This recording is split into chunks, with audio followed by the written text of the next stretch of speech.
America, Israel અને Iran યુદ્ધની અસર એશિયાના સૌથી મોટા ટિમ્બર ઉદ્યોગ ઉપર પડી રહી છે. ટિમ્બર ઉદ્યોગોને 500 કરોડ રૂપિયાથી પણ વધુની નુકસાની થઈ શકે છે. કન્ટેનરના ભાડાઓમાં પણ યુદ્ધની પરિસ્થિતિ વચ્ચે 4 થી 5 ગણા થઈ ગયા છે. કંડલા ટિમ્બર ઉદ્યોગ ઉપર આવી પડેલ યુદ્ધના લીધે મંદીની અસર ભારતમાં લાકડા ઉદ્યોગ સાથે સંકળાયેલા લોકોને પડશે.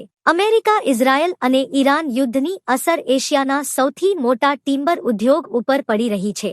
ટિમ્બર ઉદ્યોગોને 500 કરોડ રૂપિયાથી પણ વધુની નુકસાની થઈ શકે છે. કન્ટેનરના ભાડાઓમાં પણ યુદ્ધની પરિસ્થિતિ વચ્ચે 4 થી 5 ગણા થઈ ગયા છે. કંડલા ટિમ્બર ઉદ્યોગ ઉપર આવી પડેલ યુદ્ધના લીધે મંદીની અસર ભારતમાં લાકડા ઉદ્યોગ સાથે સંકળાયેલા લોકોને પડશે. કંડલા ટિમ્બર એસોસિએશનના ઉપપ્રમુખ હેન્દ્રચંદ્ર યાદવે સાથે વાત કરતા તેમણે જણાવ્યું કે હાલ યુદ્ધના કારણે રૂપિયા સામે ડોલરના ભાવમાં વધારો થઈ ગયો છે. ટિમ્બરનો વહીવટ ડોલરમાં થાય છે. અત્યારે આ પરિસ્થિતિમાં જે કન્ટેનર વિદેશથી ભારત આવી રહ્યા હતા એ કન્ટેનર યુદ્ધની પરિસ્થિતિના કારણે બીજા પોર્ટ ઉપર ઉતારી દેવામાં આવ્યા છે. દુબઈના જબર અલી પોર્ટ પર પણ ઘણા કન્ટેનરો ફસાઈ ગયા છે, જેની સીધી અસર ટિમ્બર ઉદ્યોગ ઉપર પણ જોવા મળી રહી છે. મહત્વની વાત એ છે કે ભારત દેશમાં 70% લાકડા કંડલા ટિમ્બરમાંથી જાય છે, એટલે અત્યારે ભારત દેશના 70% ટિમ્બરના ધંધાર્થીઓને